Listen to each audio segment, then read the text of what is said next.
Today I want to talk about how to grow the African American middle class and to provide a new deal for Black America. That deal is grounded in three promises: safe communities, great education, and high-paying jobs.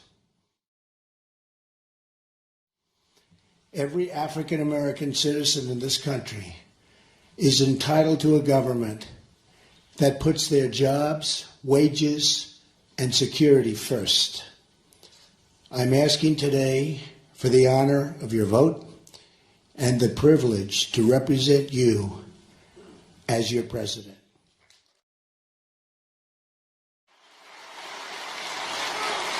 And I will not let you down. You watch. Here is the promise I make to you. Whether you vote for me or not, I will be your greatest champion. Our opponent represents the rigged system and the failed thinking of yesterday.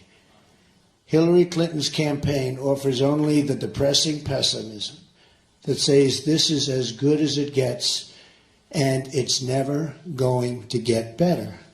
She's been doing this for 30 years, and for 30 years it's only gotten worse. American politics is caught in a time loop. We keep electing the same people over and over and over. And they keep coming back to the African American community and the Hispanic community, and they keep talking about what they're going to do, and they don't do it, and then 4 years later, you see them again. And this is so important to me, what I'm saying today. I wanted a small group of very, very powerful, influential people from the African American community, and that's what I wanted to do. Enough with the rallies of 25 and 30,000 people. This was very important to me. And I just met with some of the finest people I've ever met backstage. We had a great meeting, and I just want to thank those people right now. They are phenomenal people, so I want to say thank you very much. I have a message for all of the doubters in Washington. America's future belongs to the dreamers, not the cynics and not the critics. And it's time to extend that dream to every African American citizen in this country. Yet too many African Americans have been left behind. Massive numbers have been left behind. 45% of African American children under the age of 6 live in poverty. 58% of African American youth are not currently employed. African Americans comprise roughly 13% of the population, yet make up 60% of murder victims under the age of 22. The conditions in our inner cities today are totally unacceptable, and we have to fix them.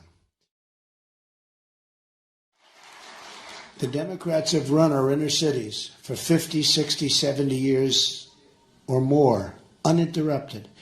They've run the school boards, the city councils, the mayor's office, and the congressional seats. Their policies have failed, and they failed miserably.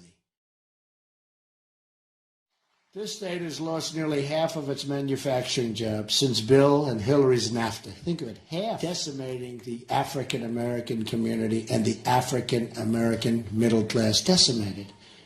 These jobs went to Mexico and other places.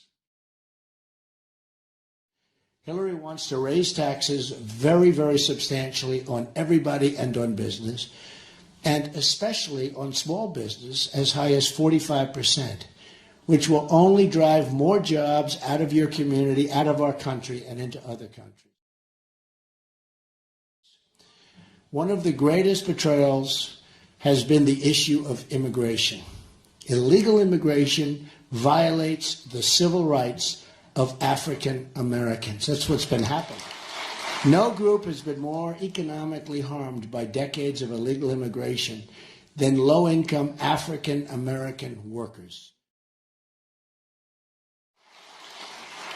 I will also propose tax holidays for inner-city investment, a new tax incentive to get foreign companies to relocate in blighted American neighborhoods, and they will do that. It will be worthwhile. It's called incentive. They will do it. I will further empower cities and states to seek a federal disaster designation for blighted communities in order to initiate the rebuilding of vital infrastructure, the demolition of abandoned properties, and the increased presence of law enforcement so we have safety in our community. We need that. I will also pursue financial reforms to make it easier for young African Americans to get credit to pursue their dreams in business and create jobs in their communities. It's going to be beautiful. Such talent. There's such a potential talent out there. It's so incredible, and it's totally being wasted by politicians that maybe don't want to see it happen. It's time for a 21st century Glass-Steagall, and as part of that, a priority on helping African American businesses get the credit they need. We will also encourage small business creation by allowing social welfare workers to convert poverty assistance into repayable but forgivable microloans. Very simple, but something so good. Then there's the issue of public safety. Making our community safe again will be a priority for the Trump administration. So many people. I mean, you walk to the store to buy a loaf of bread, maybe with your child, and you get shot. Or your child gets shot. Got to stop it. No good. We need safety. I have heard and have listened to the concerns raised by African American citizens about our justice system, and I promise that under a Trump administration, the law will be applied fairly, equally, and without prejudice. There will be no prejudice. There will be only one set of rules, not a two-tiered system of justice. Equal justice also means the same rules for Wall Street. The Obama administration never held Wall Street accountable. Infrastructure will be another major goal. My contract calls for $1 trillion in infrastructure investment, of which the inner cities will be a major beneficiary. We need something done. And by the way, we're going to terminate Common Core and bring education local. Look, it's not working the way it is now. I don't know why anybody would even fight it. Well, we know who's fighting it. You know that. My proposal redirects education spending to allow every disadvantaged child in America to attend the public, private, charter, magnet, religious, or home school of their choice. School choice is the great civil rights issue of our time, and I will be the nation's biggest cheerleader for school choice in all 50 states. What a difference it will make.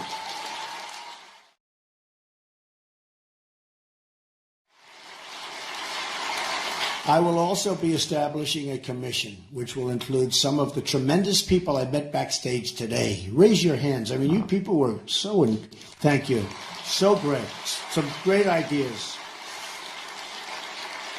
To tackle the school-to-prison pipeline and to shut that pipeline down and to create, so important, and to create a new pathway that leads from a great education instead to a great job. That's what we want. It is. It's school to prison. My plan will also ensure funding for historical black colleges and universities, more affordable 2- and 4-year college, and support for trade and vocational education. You know, I've gone to school with many people, some totally brilliant at one thing, but not at all brilliant at others. But we all know this. We've had students that sat next to us in class, and they were terrible students. But they were phenomenal at fixing a car engine. They were phenomenal at fixing a television set. They can take it apart blindfolded.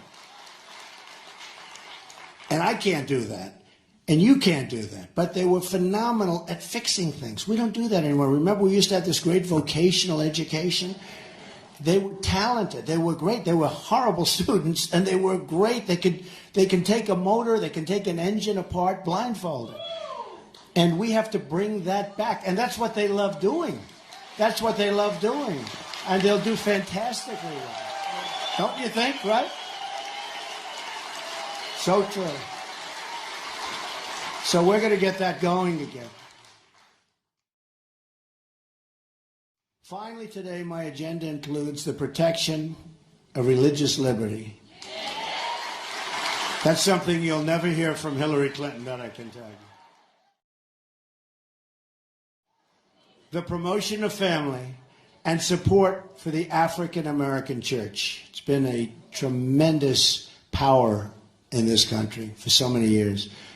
This is just the beginning, because I will never, ever take the African American community for granted. Never, ever.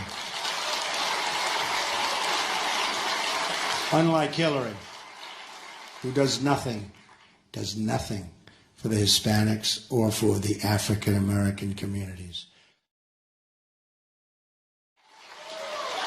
I'm tired of the excuses from our lame politicians. I'm tired of being told that it can't be done.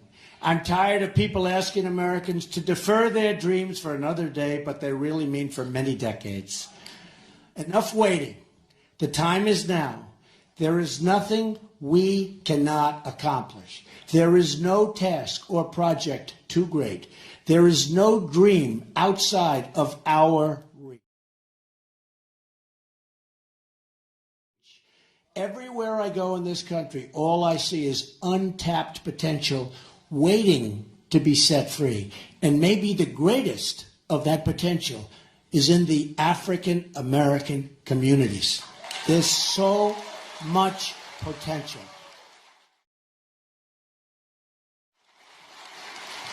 But we will never realize that potential if we continue putting our faith in a broken political system that has let us down time and time again. To believe not in our politicians, not in these people that got us there, but to believe in ourselves and the future of our country.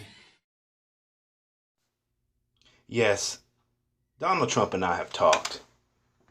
I've not only met him, but I've met his son Eric and daughter-in-law Laura.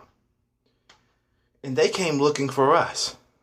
They came looking for African American leaders and businessmen, pastors, politicians. And they wanted to know what they could do for us. What can Donald Trump as president do for blacks in America? And we told him, and he listened. We can't expect him to relate to us without us relating to him. We know he doesn't have our background. We know he doesn't have our history. But those of us who've been around him realize that he actually has a heart to do something. Now, you may not believe him, but that's what I'm here to talk about. I'm here to talk about the power of your vote. Whether you believe he really means it or not, he really means to be president. And do you think he just wants to be president for one term? Of course not. And this is why your vote has no power with the Democrats. The Democrats know you're going to vote for them. They think they own us lock, stock, and barrel. So they don't have to give us anything. The vote is automatic. On the other hand, with Donald Trump, he knows that if African Americans are the cause of him becoming president, that he will be elected by us on a trial basis. That means if it's trial and error and not trial and success, he will be a one-term president. So you can bet that he's going to take our issues to task. And he is going to make sure that he's a success for us so that he can have an even bigger support from our community in the next election. So vote for Donald Trump. Tell your friends and tell your family. And I know they're going to give you backlash. And they're going to want to know, why in the world would you vote for Donald Trump? And you tell them, because my vote has power. Do it today.